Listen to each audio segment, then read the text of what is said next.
The Browns back practicing out in Berea, getting ready for Sunday's game against the unbeaten San Francisco 49ers.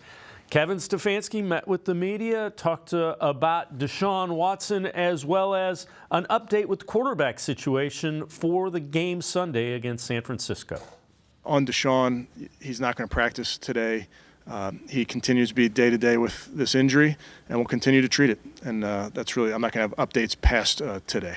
But with that, I'll take any questions. After the Baltimore game, you said you expected him to be ready for San Francisco. Has something changed since then with the injury? Yeah, I think with injuries, Jake, as you can imagine, you just have to treat each one specifically.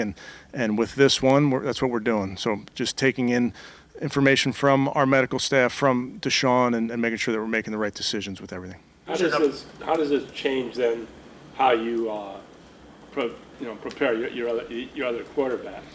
I mean, I think that's kind of what we do with your backups at every position. They have to be ready to play. I think we've talked about this a lot with a backup quarterback. Sometimes you're playing early in the week. Sometimes it's the third play of the fourth quarter that you're going in there. So you always have to stay ready. I will tell you for this week, PJ is going to be the backup quarterback, so he'll get the reps today with Deshaun not being out there.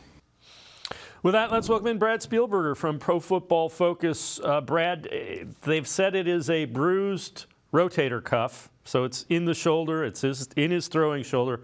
What do the Browns do if Deshaun Watson can't play?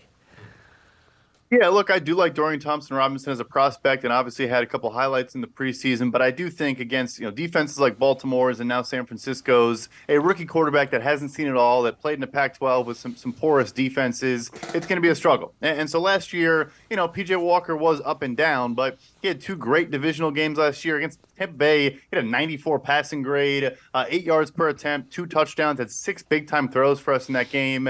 And then everyone probably remembers the Atlanta game when he threw like a 65-yard bomb to DJ Moore, who then celebrated by taking his helmet off and actually losing the game for them. But he played well in both those games. There is some up, there is some down. He kind of struggled the rest of the year. But look, he's an established veteran quarterback. I think he's seen enough now.